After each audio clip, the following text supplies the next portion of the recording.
미국 대선 TV 토론 후폭풍 다시 짚어보겠습니다. 바이든 대통령이 거듭 완주 의사를 밝혔지만 후보 사퇴 압박은 계속되고 있습니다. 민주와 공화 양당에선 바이든 교체 가능성과 그에 따른 유불리를 따지느라 분주한 모습입니다.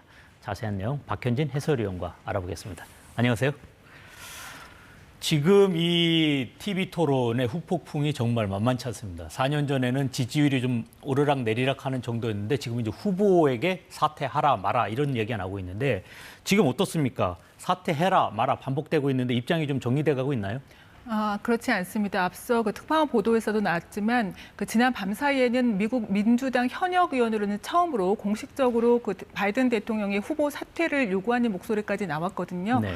이렇게 민주당 안팎에서 그리고 많은 언론들이 논평을 통해서 바이든 대통령의 후보 사퇴를 촉구하고 있는데요. 바이든 대통령 측은 아직까지는 후보 사퇴는 없다 이렇게 일축하고 있습니다.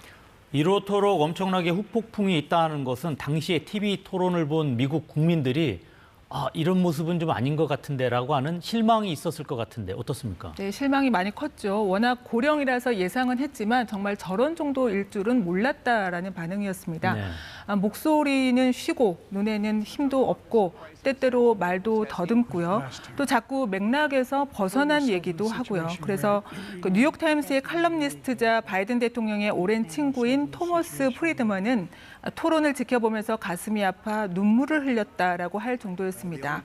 또 바이든 여사와 몇몇 측근들이 의도적으로 대통령의 정확한 상태를 숨긴 거 아니냐 이런 주장까지 나왔고요. 지금 어떻게 봐야 되나요? 이제 바이든 대통령이 코너에 몰렸다고 봐야 되나요? 토론 이후로. 하지만 이제 계속 유세를 통해서 본인은 강하다, 자신 있다라고 계속 이야기하는 것 같은데 어떻습니까? 네, 토론이 있은 직후 주말 유세를 가졌는데요. 이틀간 총 7번 강행군을 했습니다. 네. 그 어느 때보다도 강한 발언 그리고 제스처를 보여줬는데요. 특히 전날 토론의 부진을 인정을 하면서 자신의 건강 상태에 대한 언급을 하기도 했습니다. 네.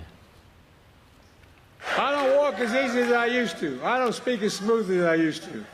I don't debate as well as I used to. But I know what I do know. I know how to tell the truth. And I know, like millions of Americans know, when you get knocked down, you get back up. 네, 바이든 대통령은 이후 가족들과 잠시 휴식을 갖고 지난 1일에 업무에 복귀했는데요. 빗발치는 사퇴 요구와 관련해서 국민들에게 어떻게 직접 설명을 할지 고심 중인 걸로 알려졌습니다. 바이든 선거 캠프도 더 분주하게 움직이고 있는데요. 새로운 정치 광고도 내놓고요. 또 흔들리는 후원자들을 개별 접촉하면서 안심시키고 있는 걸로 알려졌습니다. 지금 바이든 대통령이야 본인이 완주 의지를 밝히고 있지만 또 한 발짝 떨어져서 보면 또 미국 대선 시장이 굉장히 요동치고 있는 것 같은데 벌써 후보 교체 시나리오 이런 것이 지금 돌고 있죠? 네, 맞습니다. 미국 유력 언론들이 민주당의 후보 교체 가능성 그리고 만약에 후보가 교체된다면 어떤 대안들이 있는지에 대해서 분석 기사를 잇따라 내놓고 있습니다. 네.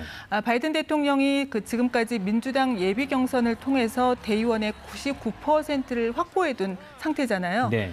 이제 전당대회에서 후보로 공식 지명되는 절차만 남겨두고 있는데요. 이 때문에 민주당이 다른 후보를 세우려면 현실적으로는 바이든 대통령이 스스로 자진 사퇴하는 방법밖에는 없는 걸로 분석이 되고 있습니다. 이게 이제 표 때문이죠. 그래야지 이제 대의원들이 그 후보에게 표를 줄 수 있으니까. 네, 맞습니다. 그렇다면 현재 본인은 완주하겠다고 했는데 그래도 미국 대선 시장에서 거론되고 있는 민주당에서 대안으로 거론되고 있는 교체 후보 이런 인물들이 있습니까? 네, 일단 현재 부통령인 카멀라 해리스가 있고요. 또 휘트머 미시간 주지사 등 몇몇 주지사와 현직 장관 그리고 상원 의원 등이 거론이 되고 있습니다. 네. 또 민주당 지지층에서는 전 영부인이었던 미셸 오바마 이름도 나오고 있는데요. 예. 이들 후보군과 트럼프 전 대통령과의 가상 대결 여론조사가 있었는데 오바마나 해리스 같은 경우에 바이든보다 더 경쟁력이 있다고 나왔습니다. 예. 특히 미셸 오바마의 경우에는 트럼프를 10%포인트 넘게 압도하는 걸로도 나타났는데요.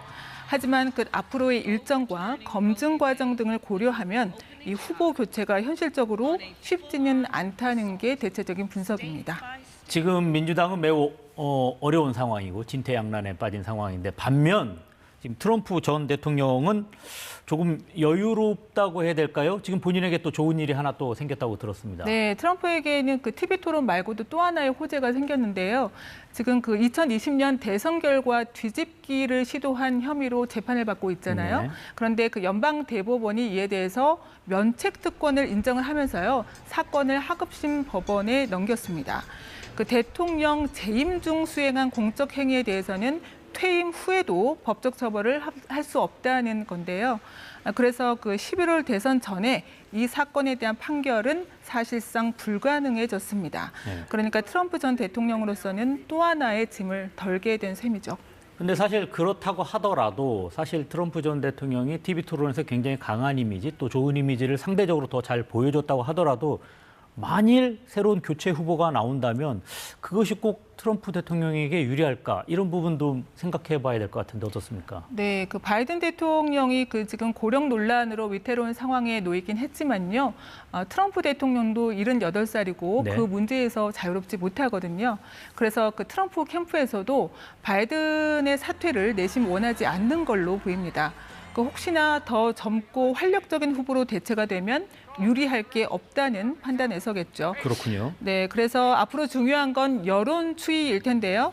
일부 언론에서 그 TV 토론 후에 바이든이 트럼프에 더 밀렸다는 조사 결과를 발표하기도 했는데 하지만 바이든 캠프에서는 아직 큰 변동은 없다고 판단하고 있습니다.